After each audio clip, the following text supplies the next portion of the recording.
सूरजपुर में धान खरीदी केंद्र वीरान पड़े हैं। 10 दिन बीत जाने के बावजूद 32 धान खरीदी केंद्र वीरान पड़े हुए हैं। बताते चले कि जिले में लगभग 64,626 पंजीकृत किसान हैं, जिनमें से 32 लाख क्विंटल टन धान की खरीदी का लक्ष्य है। तो वहीं जिले में 54 समिति और एक धान संग्रहण केंद्र बनाया गया है। ये खबर बताएंगे, लेकिन इसी बीच एक बड़ी जानकारी सामने आ रही है भिंड से, जहां जमीन विवाद को लेकर दो पक्षों में झड़प हुई है। एक पक्ष ने घर में छिपकर अपनी जान बचाई, हथियार लेकर जान से मारने की धमकी का आरोप है। घटना का वीडियो सामने आया, पुलिस जांच कर रही है। गोरमी थाना क्षेत्र के सुजानपुरा इलाके की पूरी घटना बताई जा रही है। इस वक्त की बड़ी और अहम जानकारी से आप सभी को रूबरू करा रहे हैं, जहां आपको बताते चले जमीन विवाद को लेकर दो पक्षों में झड़प हुई और इस झड़प की तस्वीरें भी आपको दिखा रहे हैं। एक पक्ष ने घर में छिपकर अपनी जान बचाई है और हथियार लेकर जान से मारने की धमकी का आरोप भी बताया जा रहा है। पूरी घटना का वीडियो सामने आ चुका है। एनडीटीवी पर आप एक्सक्लूसिव तस्वीरें देख सकते हैं और पुलिस इस पूरे मामले में जांच कर रही है। गोरमी थाना क्षेत्र के सुजानपुरा इलाके की पूरी घटना बताई जा रही है। बता दें कि जमीनी विवाद को लेकर दो पक्षों में मारपीट का मामला सामने आया है, विवाद हुआ है, झड़प हुई है। एक पक्ष ने घर में छिपकर जान बचाई है,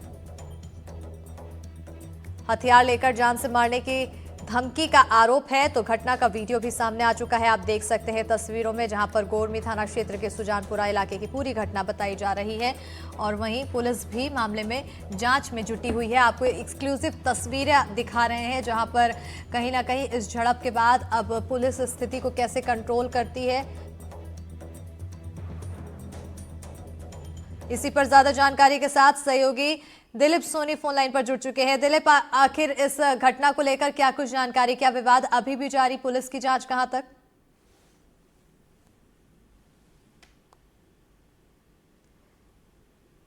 दिलीप, आप तक आवाज आ पा रही है?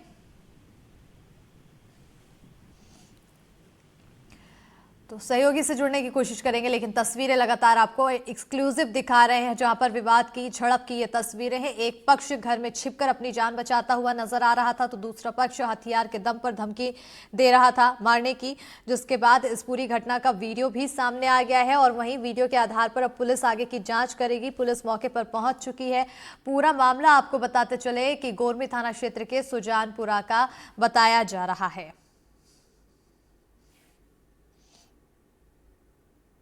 तो ये एक्सक्लूसिव तस्वीरें आपको दिखा रहे हैं इस पूरे विवाद की। अब पुलिस इस पूरे मामले को कैसे कंट्रोल में लाती है। जमीन विवाद को लेकर ये दो पक्षों की झड़प का पूरा मामला बताया जा रहा है। और इसी पर दिलीप सोनी ज्यादा जानकारी के साथ जुड़ चुके हैं। दिलीप, क्या कुछ ताजा अपडेट विवाद को लेकर? देखिए, मैं आपको बता दूं, इसमें जो बताया जा रहा है, जो वीडियो जो सामने आया है, उसमें जमीनी विवाद सामने आया है। तो जमीनी विवाद के चलते पूरी जो घटना सामने आई है, दोनों पक्षों के बीच विवाद हुआ है। उसमें खेत पर दोनों पक्ष आमने सामने आ गए और उसमें बताया जा रहा है हाथों में जो लाठी वगैरह लेके एक दूसरे को मारने के लिए वहां पर पहुंचे थे। हालांकि दूसरे गांव का एक शख्स ने उसका जो वीडियो बनाकर सोशल मीडिया पर वायरल कर दिया है और जो फरियादी है, इसकी जो शिकायत है थाने में दर्ज कराई है। हालांकि पुलिस पूरे मामले की जांच पड़ताल कर रही है और वीडियो के आधार पर आरोपी को चिन्हित करने का प्रयास कर रही है। जी बिल्कुल, वीडियो के आधार पर अब आरोपी की धरपकड़ की कोशिशें लगातार जारी है। बहरहाल बहुत शुक्रिया तमाम जानकारी देने के लिए दिलीप।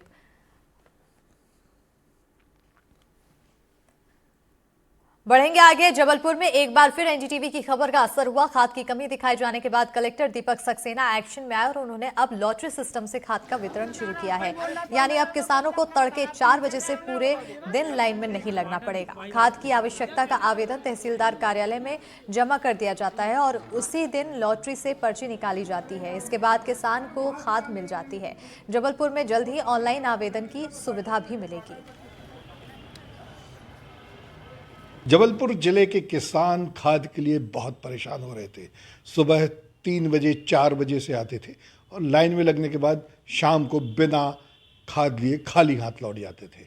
जबलपुर जिले ने मध्य प्रदेश में पहली बार एक नया प्रयोग किया। अब उन्हें टोकन मिलते हैं, लॉटरी मिलती है और उन्हें पता चल जाता है कि कब किस दिन उन्हें किसानों को खाद मिलेगी।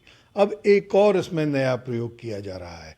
एक सॉफ्टवेयर बनाया जाएगा, व्हाट्सएप पे आपको लॉटरी भी मिल जाएगी, आपका नाम भी आ जाएगा और सर क्या होगा, किस तरीके का प्लान देखिए, है? जो दिक्कत जा रही है, खाद की दिक्कत नहीं है। मैं एक बात, इस बात को आपको क्लियर कर दूं कि न्यूट्रिशंस के हिसाब से खाद की जो आवश्यकता है वो हमारे पास एनपीके और यूरिया पर्याप्त मात्रा में अवेलेबल है। और जो किसान यूरिया और एनपी का उपयोग करना चाहते हैं, बल्कि उनको करना चाहिए, वो हमारे पास पर्याप्त मात्रा में उपलब्ध है और बगैर किसी लाइन के बहुत आसानी से वो अवेलेबल हो रहा है। केवल दिक्कत डीएपी की है। डीएपी के लेने में लोगों को जो है, हमारे पास डीएपी कम आ रहा है, लोग उसकी ज़्यादा डिमांड कर रहे हैं। हालांकि एनपीके का हमने पर्याप्त प्रचार प्रसार किया और आपकी जानकारी के लिए मैं बता दूं कि इस साल एनपीके का जो वितरण हुआ है वो 310% पिछले साल के मुकाबले ज़्यादा हुआ है। मतलब हमारे प्रचार प्रसार का असर पड़ा है। इसके बावजूद जब भी डीएपी की रैक आती है तब बहुत सारे लोग उसको डीएपी को भी लेना चाहते हैं। पहले लोग लाइन में लग रहे थे। लाइन में लगने में ये था कि जो पहले लाइन में लगेगा उसको पहले खाद मिलेगी। तो उस चक्कर में क्या होता था, लोग रात को 2 बजे से 12 बजे से 1 बजे से लाइन में लग जाते थे, लोगों को परेशानियाँ हो रही थी। तो लाइन की जगह हमने लॉटरी का सिस्टम लागू किया है कि भाई जितने लोग अपना वो डीएपी खाद लेना चाहते हैं वो दोपहर को 12 बजे तक जो है अपने तहसील कार्यालय में आवेदन दे दें। फिर उनकी लॉटरी निकल जाती है। जिन लोगों को लॉटरी निकल जाती है, लॉटरी हम डे वाइज निकाल दे रहे हैं कि मान लो 100 लोगों को हमको वितरण करना है तो 100 लोगों के नाम लॉटरी में आज निकाल दी, बाकी बचे हुए 100 अगले दिन, फिर बाकी बचे हुए लोग अगले दिन। इस तरीके से लोगों को लाइन में नहीं लगना पड़ता। उनको पहले से मालूम पड़ जाता है कि उनको लॉटरी में उनका नाम आ गया है और उनको खाद मिल जाएगी। तो सुबह 10 बजे के आसपास हमारे केंद्र चालू होते हैं, शाम को 6, 7, 8 बजे तक हमारे केंद्र पर वितरण होता रहता है। उस दौरान वो कभी भी जाके खाद प्राप्त कर सकते हैं। इनिशियल लेवल पर जो छोटी मोटी लाइन रहती है उसमें ही उनको लगना पड़ता है। इसके अलावा कोई लंबी लाइन लगने की आवश्यकता नहीं है उनको। अब इस व्यवस्था में हमने और सुधार किया है।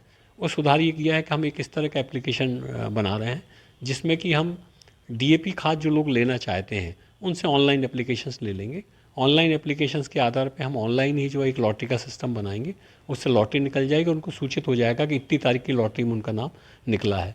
तो जो टोकन जमा करने के लिए, लॉटरी में आने के लिए भी जो दिक्कतें लोगों को हो रही थी, मुझे लगता है वो भी सॉल्व हो जाएंगी। तो जबलपुर ज़िले में भरपूर खाद है, खाद की कोई कमी नहीं है। जो अभी वितरण में परेशानियां हो रही थी उसके लिए जिला प्रशासन लगातार काम कर रहा है और नए नए प्रयोग कर रहा है, जिसके सुफल भी सामने आ रहे हैं। वीरेंद्र शर्मा के साथ संजीव चौधरी, एनडीटीवी के लिए।